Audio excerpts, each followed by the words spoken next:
नमस्कार दोस्तों, स्वागत है आपका ब्रेकिंग प्लस न्यूज पर। रुड़की और मंगलोर की सच्ची बेखौफ और बेबाक और बिंदास आवाज में आज हम खोलेंगे सियासत के सबसे बड़े तमाशाबाज करतार सिंह भड़ाना का काला चिट्ठा। दोस्तों, ये वो बंदा है जिसको आप स्क्रीन पर देख सकते हैं दोस्तों, जो हरियाणा से यूपी से मंगलोर तक 6 पार्टियां बदलकर 8 बार हारकर और 6 FIR झेलकर सियासत को सर्कस बना चुका है। दोस्तों, स्क्रीन पर आप देख सकते हैं भड़ाना जी की फोटो आपको लग रही होगी, लेकिन जनता का असली सवाल यह है, बीजेपी को मंगलोर में इस भारी भड़ाना को लाने की क्या मजबूरी थी? ये सबसे बड़ा सवाल जो है आखिर मंगलोर विधानसभा की जनता चीख चीख कर पूछ रही है। जब मंगलोर और हरिद्वार में गुज्जर समाज के बहुत सारे शेर बैठे हैं, चौधरी राजेंद्र सिंह, प्रणव सिंह चैंपियन जो कि लगातार 4 बार के विधायक रहे, चौधरी यशवीर सिंह, चौधरी कुलबीर सिंह, चौधरी तेजपाल पवार, और तेजपाल पवार जी तो सॉरी अब नहीं रहे, लेकिन उनके बेटे हैं जो मंगलोर से चुनाव भी लड़ चुके हैं भाजपा के टिकट पर, दिनेश पवार। तो दोस्तों, फरीदाबाद से भड़ाना को क्यों घसीटा गया? ये तमाम सवाल जो है आज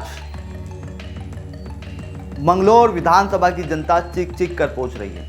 ये सियासी साजिश है या बीजेपी का दम खत्म हो गया? इन तमाम सवालों को जो है जन्म दे दिया गया है। और उत्तराखंड की बेटी राज्य आंदोलनकारी भावना पांडे ने तो भड़ाना और बीजेपी पर आग उगल दी है। दोस्तों, उन्होंने चेतावनी दी, भड़ाना मंगलोर में तमाशा बंद कर, वरना पूरा पहाड़ बीजेपी को हराएगा। 2024 में मंगलोर उपचुनाव में बीजेपी ने भड़ाना के लिए पूरी ताकत झोंकती थी दोस्तों, जैसे कि आपने देखा था। मुख्यमंत्री यानी कि CM धामी, रोड शो, पैसा यानी कि सब कुछ, लेकिन काजी निजामुद्दीन ने भड़ाना को धूल चटा दी थी दोस्तों।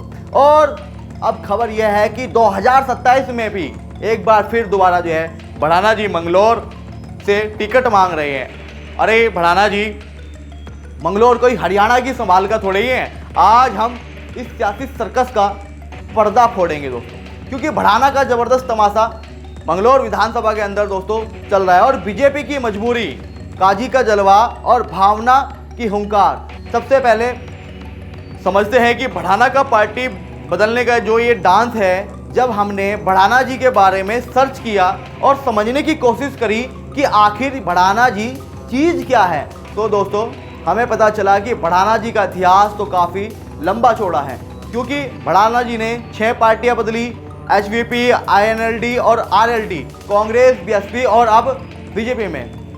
यार, ये सियासत है या कपड़ों की दुकान? इतनी सारी party, HVP, INLD, RLD, Congress, Baspa और बीजेपी, शायद ही कोई पार्टी बची होगी। ये सब देखकर मैं सच में सोच में पड़ गया दोस्तों। जहां हर सीजन में नया डंडा बदल लिया गया हो, 11 चुनाव लड़े हो और 8 में धूल चाटी हो। हरियाणा में समालका से 2 बार MLA बने दोस्तों ये। यूपी में 2012 में खतौली से RLD से जीते, लेकिन जनता और चर्चाओं में ये रहा कि भड़ाना जी को वहाँ के लोग ढूंढते रहे। लेकिन दोस्तों बताना चाहता हूँ आपको, 2017 में बागपत से इन्होंने मुँह की खाई, फिर मंगलोर आए और 2022 में इन्होंने चुनाव लड़ा। 2024 में बीजेपी में कूदे, फिर मंगलोर उपचुनाव लड़ा इन्होंने, और फिर काजी ने इनको धूल चटाई दोस्तों। तो ये भड़ाना जी का स्कोर कार्ड है दोस्तों, इतना लंबा चौड़ा। 6 पार्टियां, 8 हार और सियासत का तमाशा दोस्तों। लेकिन दोस्तों, तमाशा यहीं खत्म नहीं होता। 2017 में खतौली में भड़ाना जी ने बिना इजाजत रैली निकाली। नतीजा यह रहा दोस्तों कि 6 FIR, हाँ 6 FIR, कोतवाली, खेकड़ा, चांदी नगर और थाने में इनका नाम भड़ाना जी। आप तो सियासत के साथ साथ थानों के भी सुपरस्टार हो। यह सब कुछ सर्च करने पर पता लगा आपके बारे में। लेकिन अब मंगलोर की जनता पूछ रही है, जो 6 पार्टियों को धोखा दे, कानून तोड़े और 8 बार हारे, वो हमारी सड़कें, पानी, नौकरी का क्या भला करेगा? ये तमाम सवाल जो है जनता के हैं। ये सियासी ड्रामा आखिर कब बंद होगा? इस तरह की तमाम चर्चाएं वहां पर चल रही है। दोस्तों, आपको बताना चाहता हूं कि मंगलोर में लगातार भारी प्रत्याशी को लेकर हंगामा है, और ये पिछली बार भी हुआ था और इस बार भी भारी प्रत्याशी को लेकर जबरदस्त तरीके से मंगलोर में हंगामा है। मंगलोर उपचुनाव में बीजेपी ने हरियाणा के फरीदाबाद से बढ़ाना को लाकर मंगलौर उपचुनाव में खड़ा किया। नतीजा ये रहा कि काजी निजामुद्दीन ने धूल चटाई, लेकिन मंगलौर की जनता चिल्लाई हमें भारी नहीं चाहिए, लेकिन बीजेपी ने सबक नहीं लिया, फिर भी बढ़ाना को उतारा। मुख्यमंत्री धामी त्रिवेंद्र सिंह रावत, बड़े बड़े रोड शो, पैसा सब कुछ झोंक दिया गया। दोस्तों आपने देखा होगा किस तरह से जो है उपचुनाव में पानी की तरह पैसा बहाया गया, बड़ी बड़ी रैलियां, सभाएं, जो भी हथकंडे आजमा सकते थे वो तमाम तरह के आजमाए, लेकिन फिर भी हार मिली। और तब मिली तब पूरा सत्ता, पूरा प्रशासन, सारा पूरा आम ताम झाम सब लगाने के बाद में, लेकिन फिर भी हार मिली। दोस्तों उपचुनाव की बात कर रहा हूं। काजी ने फिर बढ़ाना को मुंह की खिलाई। 8 जून 2025 को बढ़ाना ने मंगलौर के झबरेड़ा में स्वीटी फार्म हाउस पड़ता है, वहां पर एक उसमें यूसीसी को लेकर रैली की। धामी जी आए, ट्रैक्टर चले, यूसीसी का ढोल पीटा गया, लेकिन जनता कहीं ना कहीं वहां से गायब थी। कुछ कुर्सियां खाली भी थी। अंदर की जानकारी ये भी मिल रही है कि इस कार्यक्रम में हरियाणा नंबर की बसें थी। कई लोगों का तो ये भी कहना है कि बाहर से भीड़ जुटाई गई। हरियाणा था तामसाबाद जी। अच्छा तामसाबाद से हाँ। मेरा नाम समीम है जी, हम सोनोली गांव से है जी। अच्छा सोनोली गांव। हाँ जी, बीजेपी के खास बंदे हैं जी हम। अच्छा हाँ जी। ठीक ठीक काम न अलाउड करो, वैसे नाम अलाउड कर दे रहो। नहीं नहीं फर्क है दूसरी स्टेट। नहीं हमारा तो खुल का कर दीजिए मेरा। नहीं सुनो तो आप हरियाणा से आए हो। हाँ। समालखा विधानसभा। हाँ सब मालका विधानसभा से आए जी। अच्छा यहाँ पे क्यों बुलाया गया आपको? यहाँ से सरकार ठीक है जी, बढ़िया चाल चलन है, योगी की सरकार है, बढ़िया सरकार है। ये योगी कहाँ? पुष्कर सिंह धामी मुख्यमंत्री यहाँ पे। हाँ मुख्यमंत्री है, और फिर हम आगे से इलेक्शन लड़ेगा। बढ़ाना जी बड़े आदमी हैं, छवि के आदमी हैं जी, यहाँ जी नेक आदमी हैं। हाँ, कोई किसी से पैसा नहीं लेते, कुछ नहीं लेते। जो आप कहाँ से हो? सोनोली से। सोनोली से। सारी बसें सारी वहाँ से आएंगे। अच्छा तो चलो आइए एक बार मिलवाते हैं इनसे। और ये कहाँ से आए आप लोग?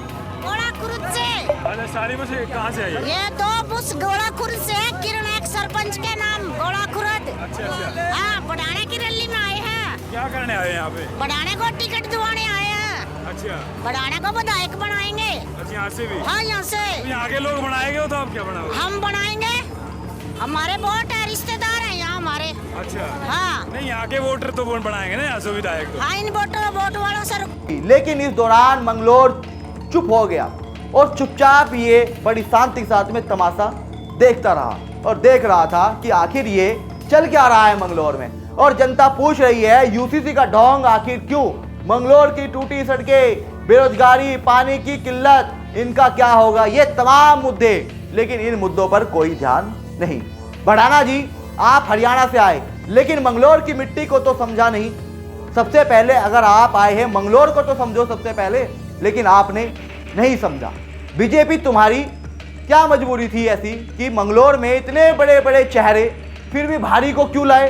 ये तमाम सवाल जन्म दे रहे हैं। दोस्तों ये जनता को बेवकूफ बनाने की साजिश है या तुम्हारा सियासी टैंक खाली हो गया है? मंगलौर की जनता से भी मैं पूछना चाहता हूं, तुम क्या चाहते हो? क्योंकि आपकी राय हमारे लिए महत्वपूर्ण है। कमेंट करके अपनी राय जरूर दे। मैं तमाम कमेंट जो है देखता हूं, समझता हूं, उसके हिसाब से फिर मैं चीज़ों को एनालाइज करता हूं। भारी का तमाशा है दोस्तों या अपने लोगों का साथ है? इसी बीच उत्तराखंड की बेटी भावना पांडे ने हुंकार भर डाली। वो लेडी जो भावना पांडे खुद को राज्य आंदोलनकारी कहती है दोस्तों, उन्होंने बढ़ाना और बीजेपी को ललकारा है। सबसे पहले उनकी एक ये वीडियो है, या आप ये सुनिए, उसके बाद में फिर आगे की बातचीत करते हैं। नमस्कार उत्तराखंड की जनता को मेरा नमस्कार। जैसे कि अभी मैं अवतार बढ़ाना को देख रही हूँ, हरियाणा छोड़ेंगे नहीं, इसे भी हरियाणा बना देंगे। अरे भाई हरियाणा तुम रहने दो, उत्तराखंड ही रहने दो, हमें हरियाणा नहीं बनाना है। वैसे हरियाणा के लोगों ने आके यहाँ पर कम हमारे उत्तराखंड का नाश पीटा है। तो मैं कहना चाहती हूँ कि सुन लो मैंगलोर वालों कि हरियाणा में ईद की छुट्टी नहीं है, ये ध्यान रखना। पहली बार सुनने में आ रहा है कि ईद की छुट्टी आज तक जब से हम पैदा हुए हमेशा ईद की छुट्टी होती है पूरे देश में, और आज हरियाणा के अंदर ईद की छुट्टी बैन कर दी इन्होंने। अब सुन लीजिए कि ये मैंगलोर का बनने वाला विधायक ये कहता है कि हम हरियाणा बना देंगे। भाई जी हमें नहीं बनाना हरियाणा, अभी से समझ लो इनकी सोच क्या है। तो मैं कहना चाहती हूँ करतार भाई, एक तरफा मैं आपको हराऊंगी। आप प्लीज़ मेरे उत्तराखंड में आके अपने पैसे को खराब मत करो और मैं उत्तराखंड में माहौल को खराब करो कतई। और जो आपको टिकट देगा वो भी हारेगा इस बार। जो नेता आपको अगर टिकट दिलवाएंगे इस बार, उसको भी मैं घर तक पहुंचाऊंगी, उसको भी जीतने नहीं दूंगी। 70 आदमी तुम्हारे पास नहीं है भाजपा वालों, तो जाओ फिर तुम बिहार जाओ। तुम बिहार प्रदेश बनाना चाहते हो इसको। अभी मैंने सुना बिहार दिवस मना रहे हैं, तो अभी बिहार का एक मंत्री बना रहे हैं। तो मैं चाहती हूँ कि तुम भी बिहार से चुनाव लड़ो और हरियाणा बनाओगे इसको। और कहते जी खबरदार, हरियाणा हमें नहीं चाहिए उत्तराखंड को, हमारा उत्तराखंड ही रहने दो। लगातार देख रही हूँ कल 2-3 दिन से एक धन्यवाद रैली करी गई है। अरे भाई जरा हमें पता चलेगा किस चीज़ का धन्यवाद दे रहा करतार बढ़ाना। उस रैली में धामी जी भी शामिल थे। किस चीज़ का धन्यवाद हो रहा है इस उत्तराखंड में। और काजी हाजी की लड़ाई और करतार, कभी उमेश और चैंपियन, सब यही चलेगा उत्तराखंड में। अब कुछ नहीं होगा ना। कहाँ गया ये करतार बढ़ाना? अंकिता भंडारी के न्याय के मामले में क्यों नहीं बोला ये? अभी रोहित नेगी को मारा गया, क्यों नहीं बोला ये? अगर उत्तराखंड में अगर ये चुनाव लड़ने आ रहा है तो उत्तराखंड मंगलौर के उत्तर प्रदेश में थोड़ी है या हरियाणा में है। और मैं बता देना चाहती हूँ, बार बार कह रही हूँ कि करतार बढ़ाना मंगलौर में दोबारा से प्रयास मत करो। और अगर भाजपा ने करतार बढ़ाना को अगर टिकट दी तो धामी देख लेना, पूरा पहाड़ हराएगा तुम्हें, पूरा पहाड़। हर बार टिकट बेचते हो, हर बार टिकट बेचते हो। और साथ में मंगलौर विधानसभा के लोगों को बोलना चाहती हूँ, तुम्हारे लिए तो काजी और हाजी एक ही बराबर है। और अगर ये करतार बढ़ाना आ गया ना, न तुम्हारे मस्जिद छोड़ेगा ये, न दरगाह छोड़ेगा, और तुम्हारी दुकानें सब तोड़ेगा ये बहुत बड़ा माफिया है हरियाणा का। ये क्यों आ रहा है यहाँ? अरे लोकसभा चुनाव में तो चलो ठीक है, कहीं से कोई लड़ ले, विधानसभा में तो लोकल होना चाहिए। लड़का लड़ रहा है कहीं से, खुद लड़ रहा है कहीं से, यूपी से खुद लड़ेगा, हरियाणा से लड़का लड़ेगा, फिर उत्तराखंड से, सारे प्रदेशों से यही चुनाव लड़ेंगे। बढ़ाना फैमिली माफिया ही लड़ेंगे। और बता देना चाहती हूँ करतार बढ़ाना को कि हिम्मत मत कर उत्तराखंड में दोबारा आने की। उत्तराखंड की बेटी फिर तुझे जीतने नहीं देगी। और इन भाजपा के नेताओं को बताना चाहती हूँ, अगर तुमने करतार को टिकट दी ना तो सोच लेना फिर तुम्हारा क्या हाल करूँगी।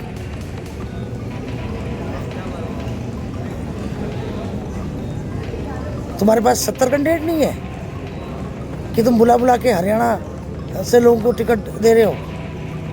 तो सुना दोस्तों आपने, ये क्या कुछ कह रही है दोस्तों, ये उत्तराखंड की बेटी भावना पांडे।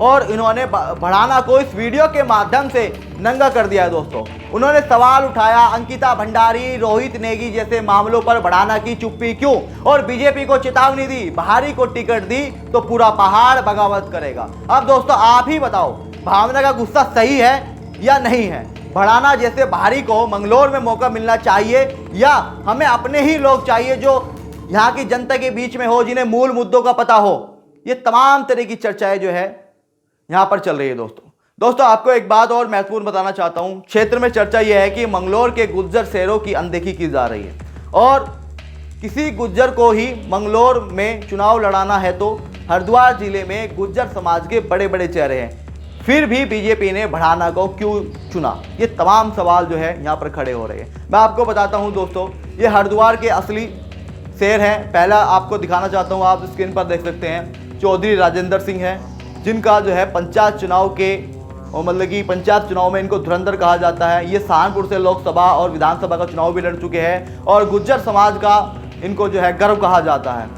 दूसरा है, आप देख सकते हैं, ये प्रणव सिंह, कुंवर प्रणव सिंह चैंपियन है, जो कि हमेशा चर्चाओं में रहते हैं। खानपुर से 4 बार एमएलए विकास पुरुष के रूप में देखे जाते हैं। हरिद्वार के आसपास क्षेत्र में इनका आखिरकार जो है जलवा है, हमेशा कहीं ना कहीं लेकर ये हमेशा चर्चाओं में रहते हैं। इनका भी एक काफ़ी अच्छा सिस्टम यहाँ पर माना जाता है। और तीसरा है यशवीर सिंह, झबरेड़ा से 2 बार बीएसपी से एमएलए में जो है रह चुके हैं और इनकी जो है कहीं ना कहीं बहुत ज़्यादा गहरी जड़ें हैं। चौथा आप देख सकते हैं कुलबीर सिंह, ये और जो है यशवीर के भाई 5वां।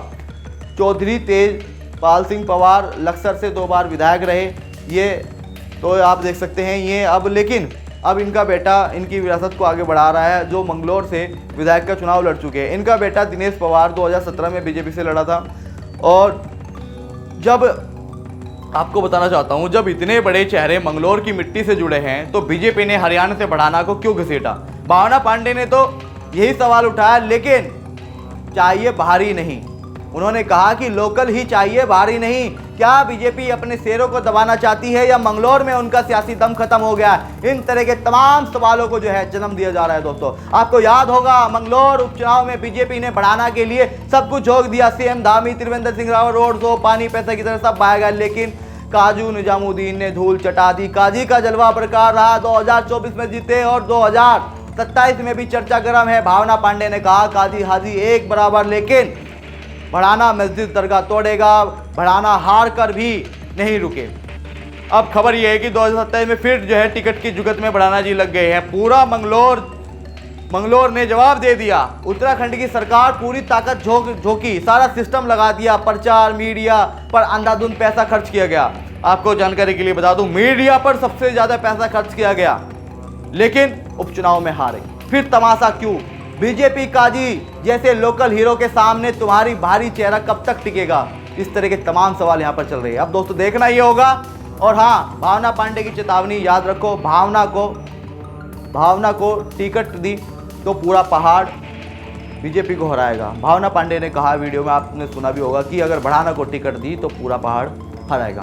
मंगलौर की जनता क्या कहती है मुझे कमेंट सेक्शन में जरूर बताएं, क्योंकि मैं सभी की प्रतिक्रिया का ध्यान रखता हूं। और टूटी सड़कें, बेरोजगारी, पानी किल्लत, ये सब बढ़ाना सियासी ड्रामा। और एक बात और सुनने में आता है कि बढ़ाना जैसे नेता पैसे से न्यूज़ चैनल खरीद लेते हैं। दोस्तों, मैं आपको बताना चाहता हूं, इस तरह की तमाम चर्चाएं चल रही है कि बढ़ाना जैसे नेता पैसे से न्यूज़ चैनल खरीद लेते हैं। उनकी रैलियों की तारीफ, यूसीसी का ढोल, सब कुछ पेड न्यूज़ दोस्तों।